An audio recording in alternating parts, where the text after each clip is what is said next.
we want to attract more people to actually bank with MBSB in terms of putting deposits or having a saving and current and saving account with MBSB. So, for example, that we have here on the rightmost, we have this campaign called Simpan Berganda Menang Bergaya, meaning that if you follow the requirements where you put a certain amount of money in MBSB, you have the chance to even win the Porsche, a Mercedes, and also the Harley Davidson there. So it's a very interesting campaign, and this is actually our third version. So hopefully, if you anyone here are interested, you can join this. On top of that, also we have one of the campaign we have is actually on our term deposit. We have around 4% per annum for 12-month tenure term deposit I. That's another one. So the next one we have is the personal financing with a fast approval. So our financing rate is as low as SBR plus 2.6%. So as you can see that most of our campaigns and our rates are given are very competitive, even if you compare across the other banks around you. So those are some of the main focus of our campaign at the moment right now. Yeah. So if I can continue, Azhar, to the Okay, next thank you, one. Izam. So that means, what you need to do is very simple. Just open an account, right? Put some money, right? And then you'll be entitled to win some prizes lah. And if you look at the campaign that we have there, the Menang, if you once you Menang, you bergaya lah, win in style, right? So that's what we have. And I think the prizes also quite lucrative, right? Quite lucrative. And this campaign, right, to get deposits, to get customers, has been ongoing. I think just like other banks, also a lot of other banks, and including MBSB, have been doing the same thing. I mean, doing the same undertaking campaigns lah to attract customers. This marketing campaign. Take for example the personal financing. As you know, MBSB is quite big in personal financing, Islamic personal financing space.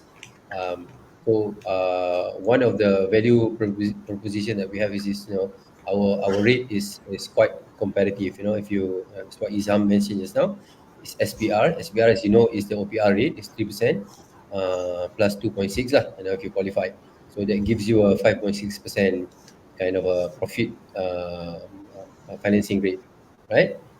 Okay, so these are some of the campaigns we undertake, right? Uh, one of I think one of the initiatives that we are taking seriously over the last or 2 years is to improve our branding, MBSB branding, right? So this has culminated with the change of name, right? We recently completed the change of name from, previously we were known as Malaysia Building Society. Perhaps quite long, right? But we abbreviate it to become MBSB. But now the official name is MBSB, right? MBSB, and then there is a holding company, MBSB Berhad, and I forgot to mention that earlier. So the name is now is just MBSB and MBSB Bank, right? So we on this drive. The current drive is to improve our branding, so that we can onboard new customers, so that we can improve our CASA ratio, right? To the target that we are targeting under the 3-year strategy. So I'll get into that as we move along later on. Right? Okay. Ashman, the next one. Okay, some of you may ask, right? Um, what's the catalyst for Islamic banking, right? How big is Islamic banking in Malaysia, right? Just to give you, to illustrate to you, right? Islamic banking in Malaysia has grown quite tremendously over the last 5 years, right? In 2018, the Islamic banking assets was 755 billion, so which accounted for 28% of total asset in the banking system, right? The commercial is 1.9 trillion, or 70%. But as of last year, Islamic banking assets have grown to 1.1 trillion, right? and now representing just under one third of total banking system asset, right? So it gives you, so that is almost a 50% improvement in Islamic banking asset, which makes it one of the leading industries in the market, right? So uh, so this illustrates to you how Malaysian people have actually embraced Islamic banking, embraced banking in the country. That now you see so many products, right, out there in the market, right, with the eye at the back, right, right. And then, as you know, there are, if I can get my data correct, there are 17 Islamic banks in Malaysia as licensed by PNM, which include both local and foreign. And the total commercial bank in Malaysia is actually 25, but 17 are licensed under the IFSA, Islamic Financial Securities Act, right? Financial Services Act, right? So there is still quite a number. So even one of the digital banks that have started operations in Malaysia is also now have been approved as an Islamic digital bank, right? If you look at this number, and also I think from the data that we have seen over the last few years, there is a good, a tremendous opportunity, tremendous scope for Islamic banking to grow further in the country, right? I think Izam wants to add a bit on the which particular segment of the Islamic banking has grown over the last 5 years. You have the data, right? Um, all right, thank you. All right, so I think maybe just a little bit more explanation, right, for other people about why do we want to go into this Islamic banking business and what's the difference. I mean, I know the Islamic banking have been in the industry for some time, and I know some of you probably be a customer of Islamic bank, but of course there are some that are not so familiar in terms of particularly the difference because not every other bands out there actually explain it in a way that are easy to understand for everyone. So please allow me to just give a little bit of flavor. So what is Islamic banking? Islamic banking is a system of banking that follow the principle of Islamic law, which is also known as a Sharia law. So unlike conventional banking, which is driven by interest and speculative practice, Islamic banking operate on foundation of ethical and moral guidelines. So this is basically the the guidelines that they talk about when they're saying about Islamic banking. But let's look into the difference between Islamic and conventional banking. So the first is on the interest-free versus interest-based. So conventional banking relies on interest as a primary source of revenue, with loans and deposit accruing interest over time. So in contrast, Islamic banking probably charging or paying of interest. Instead, it used profit sharing, leasing, and other Sharia compliant methods to generate returns. Second is risk sharing versus risk transfer.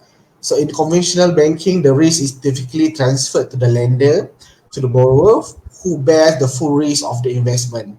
So in Islamic banking, they promote risk sharing, where both the bank and the client share the risk and reward of the investment, leading to a more equitable distribution of risk. You can also this can be seen in the type of products they're giving out, meaning that the structure is not only straightforward lending, but actually more to renting, leasing, or profit sharing. Next one is more to asset-backed financing versus non-asset-backed financing. So Islamic banking products are generally asset-backed, meaning they are supported by tangible assets or underlying business activities. This requirement ensure that transactions have a real economic purpose. Conventional banking products, however, do not necessarily need to be backed by tangible asset and based on credit alone. So some of the type of products that we can see in the market right now is, for example, leasing. We have this product called Ijara. So in Islamic banking, ijara refer to leasing agreement. So for example, if you're buying a car, so rather than you taking money and taking a loan and buying a car, we do a leasing system where the bank buys and lease out the asset to the client for a fixed period and price. So this is considered like a renting and also called leasing. Conventional leasing can involve interest payment and may not follow the same ethical guideline. So this is some of the examples of on Islamic banking. Yeah. Yeah, yeah. So I think yes, one of the important requirements for Islamic banking is that Islamic banks are required to have a Sharia committee, Sharia advisory committee, to advise on product related matters. And then there is also the control functions, namely the Sharia review and Sharia audit, that is required to serve as second or third line of defense, lah, so to speak, to ensure that the bank is fully compliant with Sharia, right? So if you don't comply with Sharia, right, the products and services will be deemed as invalid, right? So I think that's also, as Isam mentioned, just to add on to what Isam was saying just now. Uh, so it appear on the surface that the products look the same, but actually, if you go down deeper behind the scene, actually, it's not the same. So there are differences in the uh, distinct differences in fundamentals of Islamic products compared to conventional, right, banking. Okay. All right. So let's move on, Ashman. All right. Okay. Right. Just want to show you the our share price for the this last 2 years. Yeah. Last 2.5 years. Right. Share price has done. I would say MBSB share price has done quite well. I think there has been an improvement in visibility of MBSB, particularly one of this is probably because we do this Rakuten trade. So a lot of people now I think interested to know about MBSB, particularly since we were approved as a Sharia listed securities in 2022, right? We were accorded the status in November 22. So 'cause since then, from our side, from the IRR team, we have been meeting quite a lot of fund managers and potential investors, because suddenly the net is like if I can say this, the net is cast can be cast wider. So there's been a lot more interest lah, right? And plus, we have been paying MBSB has been paying dividend quite regularly and quite consistently over the last many years, right? And also, I think the market has taken the proposed acquisition, if I can say that earlier, right, until the completion of my DF rather positively. And hence, if you can look at the improvement in our market capitalization, it was at 4.41 billion at the end of 2022, then rose by almost 1.5 billion in 2023, and then it went up again by another billion as at the end of June, right? So at the peak, our market cap was about 7.4 billion. So we are now in the top, I would say about top 60 or maybe top 65 of all the companies listed in Bursa Malaysia. And among the listed bank, we are, in terms of market cap of the listed bank, we are ranked number seven. So I would say that the one of the main reasons that because we received the Sharia approval. Number two, there have been a bit more visibility in MBSB over the last 2 years. And three, there's been rather quite a number of news flow surrounding MBSB, particularly in 2023, where we see the share price moved up to almost 90 cent, and almost and recently to 95 cent, right? And just to add that MBSB is the only uh, bank that is trading below RM 1, right? Just to add to that. Okay, right. Next one. Okay, all right. So now we go to the hard part lah. This is on the business. Now we've done the just now the introduction, the history, and where MBSB is at the moment within the overall scheme of things, where the industry is going, and how does MBSB intend to become an Islamic bank of choice, lah, so to speak, right? And how do we become, how do we improve profitability? How do we improve our financing growth? How do we improve our ROE, and eventually or ultimately, provide value to our shareholders, right? As alluded to earlier, in May of this year, our new group CEO introduce what we call Flat 26 strategy. Flat 26 is a 3-year strategy beginning 2024 until 26, right? So this is essentially the Flat 26 strategy is our aspiration, so our target to drive CASA. CASA is current account, saving account, as the name says, right? To improve our net profit margin, which is the NPM, which eventually will fuel financing growth and improve our return on equity, right? So we call this evolution, if I can call this evolution, as a circle of success, right? So there are one, two, two things that we need to do to enable us to achieve higher profitability, right? That is to reduce our cost of fund, right? So how do we reduce our cost of fund? We reduce our cost of fund by uh, improving or increasing our CASA, right? CASA, as you know, in banking, is I would say, is the preferred, right, source of funding.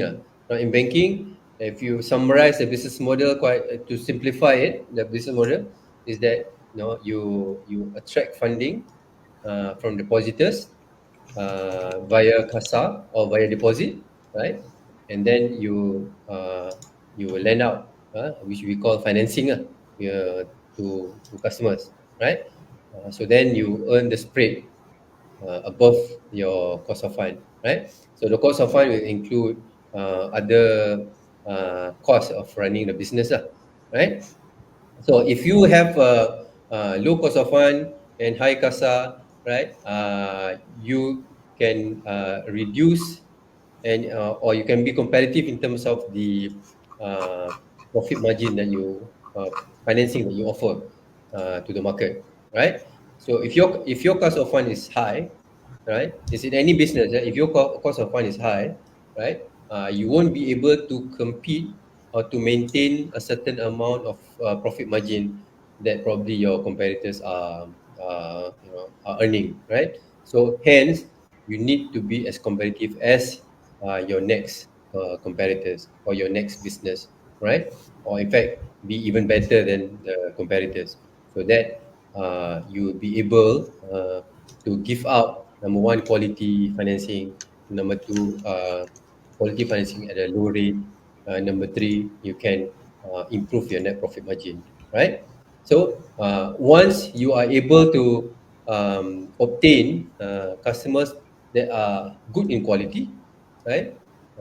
You are able to improve your financing at a desired rate that you want, and of course, this is what we call the circle of success, and ultimately, it will lead us to obtain in garnering an ROE of 8% by 2026, right?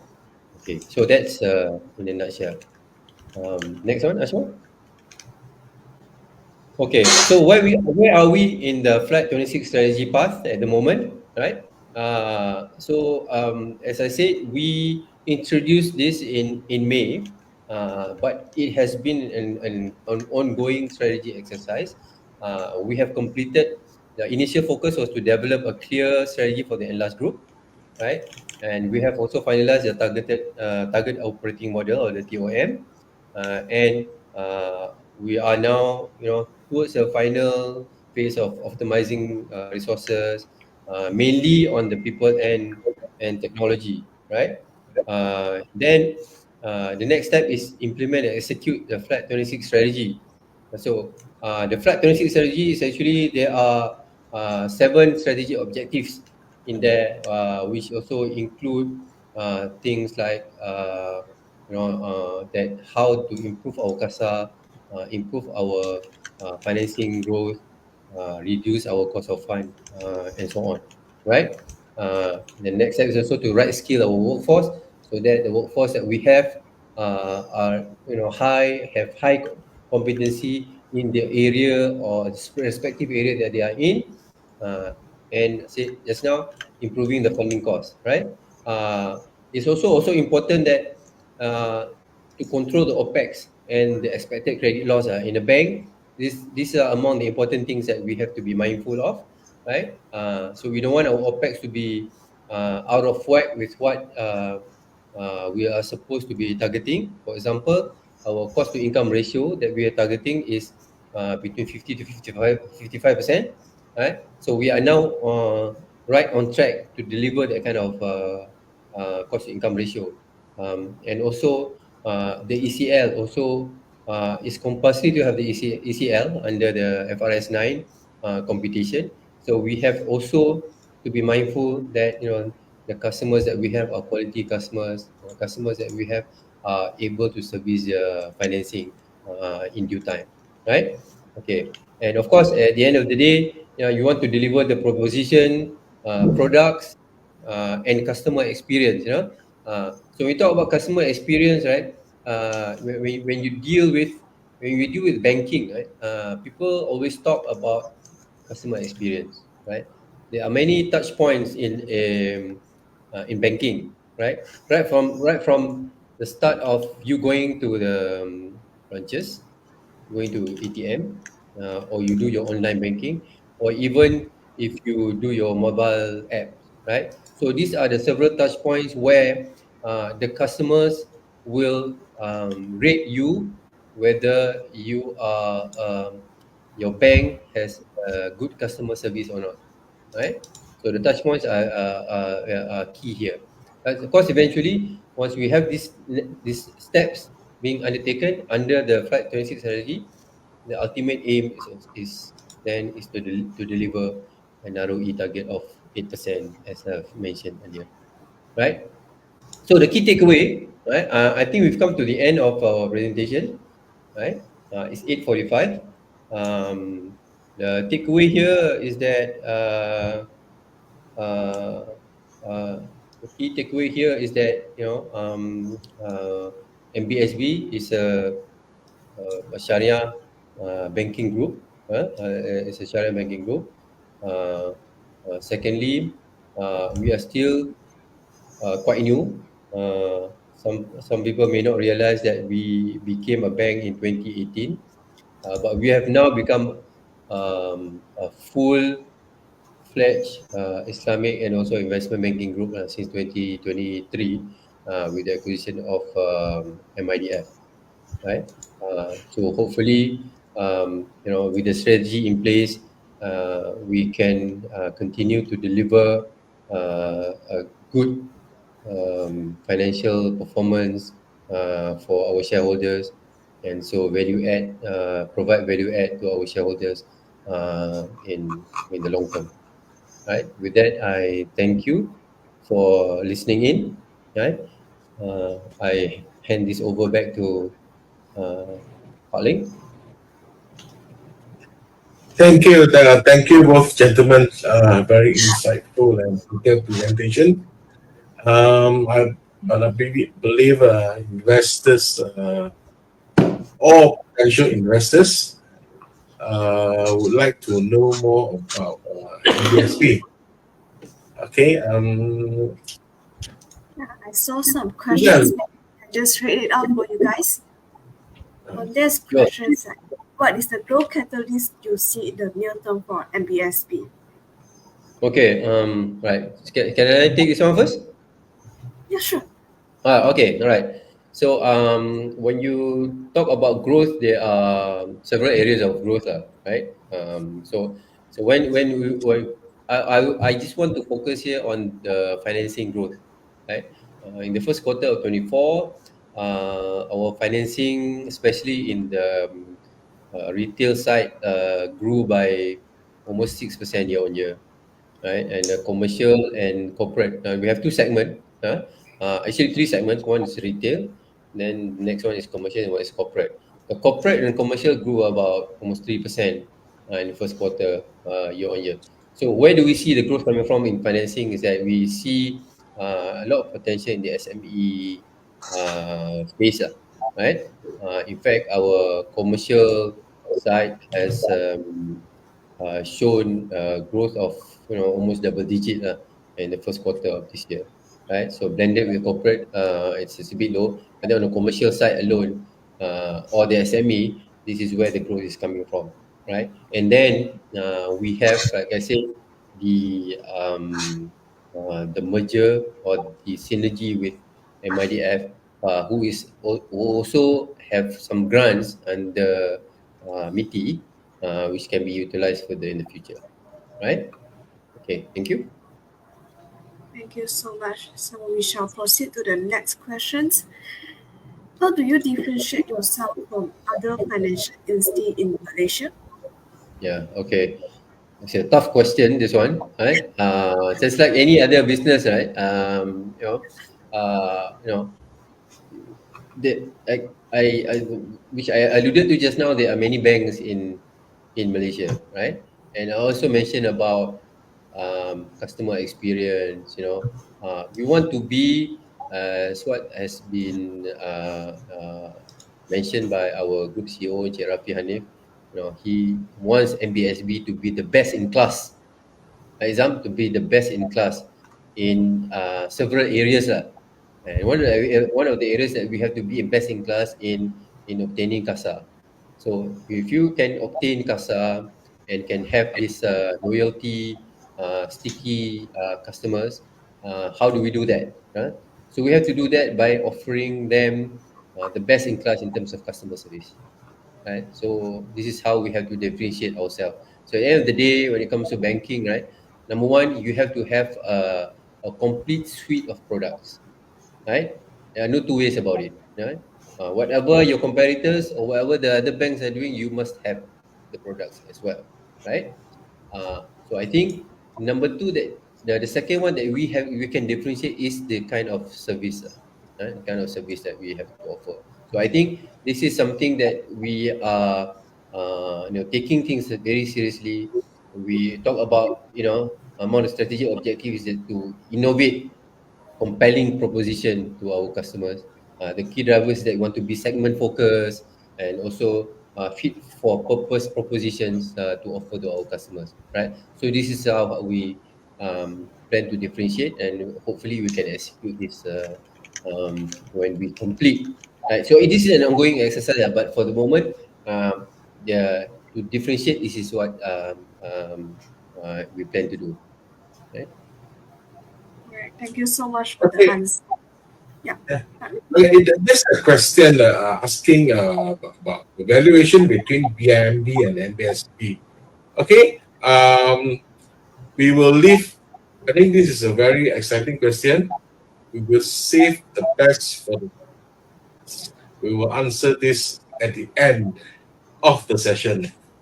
Okay. All right. Okay. Uh, This is I have my answer, but I think I leave it to Patling and Eunice to answer. Okay. If I answer this, will be more on personal basis rather than yeah, I mean, official yeah. basis. I think that, that's one thing that I think some investors may like to know. Yeah. Based on the latest quarter results, The top line growth, the revenue growth is 22.8%, but the net uh, PAT, profit Uh, after tax growth, is just 5.7%. Can you okay. explain why So is it's very that? simple. Very simple explanation.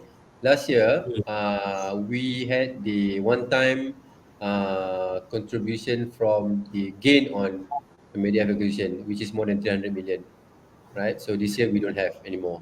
So as a result, that's why our profit is lower. So that's the only answer, right? I mean, if you take that aside, I just want to dwell a bit more on your question, right? So actually, that is the answer. Just to dwell a bit more on the last year in 2023, there a lot of banks, most banks, suffered margin compression. I think you all heard about margin compression. What does margin compression mean? It means that your net profit margin is trending lower, right? If you used to have like 2%, then suddenly your profit margin becomes 1.9, 1.8. One of the reasons why this is happening because there was an intense, I would say intense, maybe not the right word. There was competition for deposits, right? So because Yes. everybody wants to get more Mm. deposits, right? They're competing for deposit. They mark the prices higher lah, right? So as a result of that, profit margin became lower.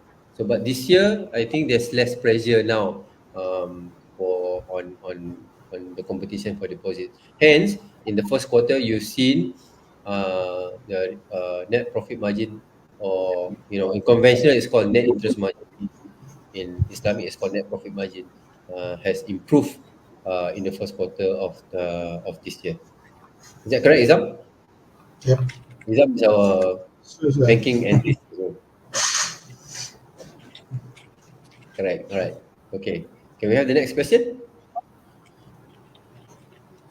Um, so is there any plan to go international beyond Malaysia? Okay. For Good question. All right. Okay.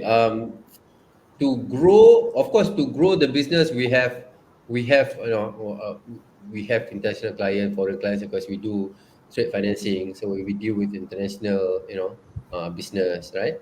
But I think if you're saying that, do we want to set up companies overseas, in the region? At the moment, I think I will leave that to our management. But as far as I know, there is no plan at the moment, lah. As far as I know, we will be focusing on the domestic market as of now, right? And if you look at our 3-year plan, we did not mention anything on new acquisition or going abroad to improve our. I mean, as part of our strategy, lah, right? So the focus is more domestic oriented. one of our viewer is asking, why MBSB discontinue the e-wallet? And also, can you Well, this is due to tech. Yeah, I better? understand the wallet that we stopped. Izam, I think I'll give this to Ahmad Izam to explain on the e-wallet. It's more on the technology efficiency. okay. Yeah. All right. Thank you. I'll take that on that. So actually, the e-wallet discontinuation was due to for us to manage our tech efficiency, where the objective of e-wallet service could be met with our current M Journey applications. Meaning that our current M Journey application, we already upgraded to a point that it is on par with others applications in the market right now. So where we're looking at is actually discontinuing the e-wallet resources and putting the more resources in expanding the technology to offer to a wider customer. For example, go more towards not only consumer but also to our corporate and commercials. So the resources are being transferred towards that directions because we believe that our M journey at this current juncture are on par with other banks as well. So in terms of where we're planning to go move forward, we are looking at actually having some mobile applications to even do trade financings, to do corporates and commercial financings on app. So these are an area of growth, like Mr. Azhar says, that we're looking at, and this is how we go towards the directions. Yeah. So if you Okay, can, if I can just, I see because the there's some second part. Right? yeah, so the second part they say about collaboration with Facet. So things about collaboration is that we actually engage lots with technology to look into what we can explore. So until there are any officials collaboration or so on, we can really surely say what's on the table for us. Like that's what I can say, Mr. We will. I think this one, the news that came out, we will. It's still at early stage. We will update in due course when there is a material information to update. Okay, then, so ladies and gentlemen, please wait for the announcement. Okay, there's a question asked: how do you plan to manage your capital requirement and funding needs in the coming years? Okay. Our capital ratio is actually above minimum level. So as you know, banks are required to have a certain minimum capital ratio, and also tier one ratio is also well above the minimum requirement, right? So I don't think that we the funding is required for us to grow, so what is more important is that, how do we improve and our current ratio, CASA ratio, which now stands at slightly above 7%. And if you look at our strategy and target is to improve the CASA to 20%. So over the next we have next 2.5 years. So our focus will be to improve our cost of funding via acquisition of new customers, new customers to the bank, and hopefully we can improve our CASA ratio along the way. Right, so that will be our funding for financing. But as far as the bank funding is concerned, our capital ratio are all above minimum. So there is no issue on that. And we will manage capital management. As you know that we have, and I just want to let you know, for those who are not familiar with MBSB, that we have a minimum 30% dividend payout ratio. But in recent years, we've been paying well above 50% dividend, right? Payout. Okay. So this is how one of the ways that we manage our capital. There's a questions on dividend also. Any comment on the lower dividend in FY23 compared to previous year?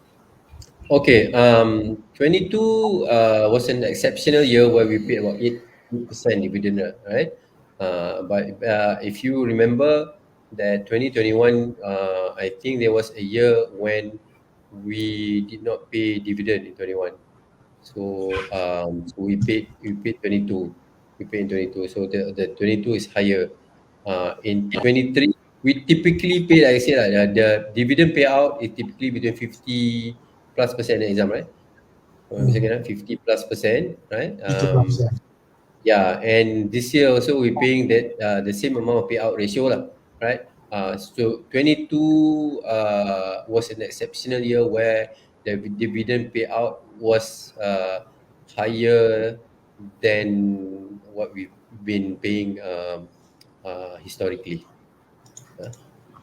So we now Understood. normalize the dividend. Yeah, yes, I have a question. Is there any strategic partnership or collaboration that is in the pipeline or it's in talk, so that a company that they can expand the business in the future? Well, even if there is any, I'm not able to disclose I mean, tonight. are you in talk with with any Well, we parties? are we are always looking for ways and means to improve our business, and if we need Mm. to collaborate, if we need to have ventures or join hands with other institution or other partners, then I think that will probably be the way to go, lah, right? So I mean, they a lot of institutions are partnering with other institution, other brands, other business as well, to improve. Some things that you just can't do alone. You need to have some partnerships or collaborations to move ahead. Yeah. So yeah, if I can add to that, if you don't mind, I think at the moment right now, if you're talking about collaborations, most of our efforts are being put into collaborating with our new partners, which is MRDF. So right now, there's a lot of synergies or what we call low-hanging fruit within the group itself, and this is an area at the moment we are focusing. For example, that as you know or may not know, MRDF have this PT grant. So what they don't have is a strong book to give financing. So some collaboration we can give is that they can give grants to a good company, and those company that perform can get the financing for MBSB. There is some forms of collaboration that we're looking at more on the short term. Yeah. Yeah. Can you elaborate on MBSP's ESG initiative? Oh, Yes. is that your team, the ESG? Okay, so MBSB have been big on sustainability for some time. Even if you look into our sustainability report, we have been issuing it for at least the last 5 years, and we Oh, that's have great. been on top of our efforts to be in line with a Bank Negara requirement for the zero carbon emission by 2050. So the area that we first last 2 or 3 years we have been focusing on building our accessibility frameworks. That is done, and now moving forwards that we are setting big targets into our sustainability and trying to implement it on more on the business levels. So in terms of where we are on sustainability, we are in progress, I would say. But in terms of reportings or in terms of our our efforts in actually meeting the sustainability targets, is we are there, and we are put the management have that on top of their thoughts. That's how I would say. Yeah. All right. I think, okay, three questions before we end. Okay. Um, can you elaborate on the dividend policy going forward? Do you have any fixed dividend? I mean, not say to fixed payout ratio. Uh, Dividend. Okay. Dividend, I think we have mentioned just now. We have a minimum 30% out of our net profit, right? But in recent years, we've been paying well above that 30%, lah, right? So 30% acts as a minimum policy, right? And as I said just now, we have recently paid our dividend of 3.5 cent in April. In April recently. Yeah. Eunice, you have any questions? So there's a question on the digital bank. So do you think the digital bank will have more effect on your cost of CASA? Because both digital bank right now offer more to the consumer. Okay. I would not want to I think comment on what the others are doing. Right. I think there are now three digital banks, if I'm not mistaken, in the market. Right. They have started their business. Right. Uh, and we are focused on what we are doing, which is targeting certain segment of the retail market, so SME. So we think that we're quite confident we can achieve our CASA of 20% by 2026. If you look at our trajectory of CASA, where we were 3-4 years ago, we were at very quite low level, and we have improved it to more than 7%. And I think target of 20% is quite achievable lah. So the digital bank may have their own strategy to get CASA. Maybe they will probably be targeting different type of consumers. They have a niche market, probably young audience, younger markets, right? But we are quite um, driven in our strategy to go in the higher segment of the market, where we think that there is a lot of potential for us to grow our CASA. Okay, let me take on the questions about the price to book value. Okay, the question is asked about the price value of banks. Price to book value is actually above 1%. But what I can say, a fair value for banks is actually 1 time, whereas a BNB is 0.6 times, MBSB is 0.76, MBSB is at 0.68. As an analyst, I give my opinion. Based on earnings growth, I think the company is growing and paying 30% of the dividend, and also at this current point, 0.68 price to book value, I would say the company is actually undervalued. So buy before when it get too expensive.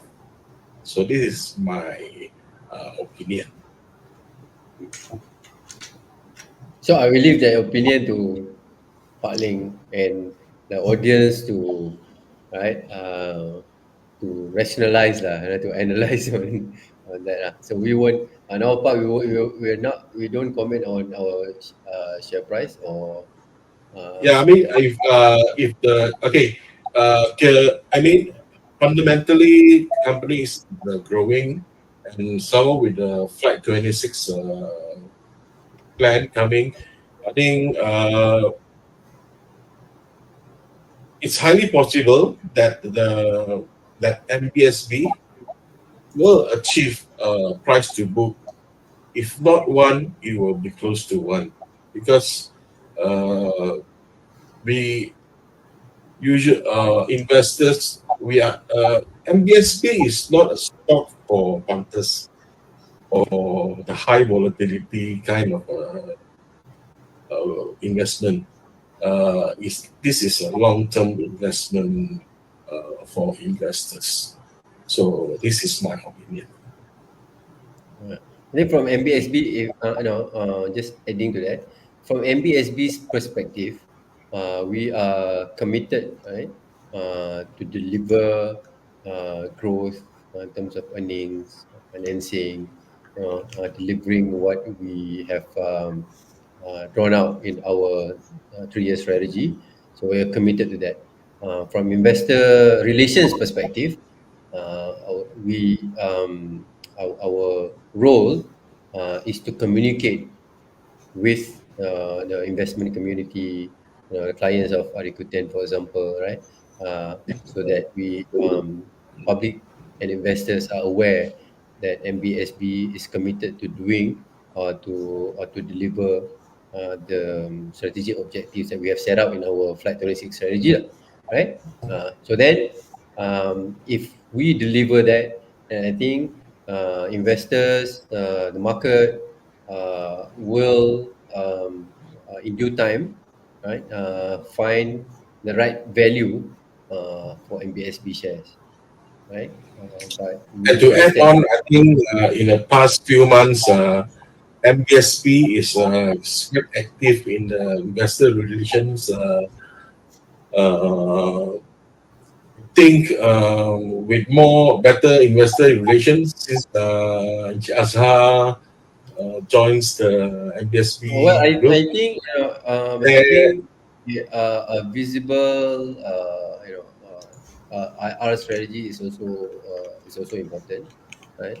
Because then like I said earlier, now you're able to communicate with investors better and communicate the management plans to investors, and also investors uh, are better informed. but they are more well informed of the of the company, of the bank, right? So I think this is one of the main roles of investor relations, um, uh, to conduct seminars, educational series like this lah, right? So that people are more aware of what MBSB is and what we plan to do in the next few years, right? Okay, I think that should be the end of our webinar. Thank you very much for staying with us. And thank you, Encik Azhar and Encik Izam. I think thanks for your time. And I think both of you are very busy people. And I think we are very grateful to have both of you with us. And I hope not not in the near future we will do another webinar again. Yeah. We'll be more than happy to do another one. Thank you, Eunice. Thank you, Pak Ling, and thank you, Rakuten, for having me and also Izam to talk about MBSB. So hopefully, you all have a well-deserved rest tonight. It's Monday. Have a good week ahead, and hopefully the stock market stays good until the rest of the year. Yeah. Yeah. Thank you, everybody. Thank you, thanks to all our viewers. Thank you, Encik Azhar and Encik Izam. We will see you again. Goodbye, everyone. Have a pleasant week ahead. Bye. Okay. Thank you. Good night. Thank you.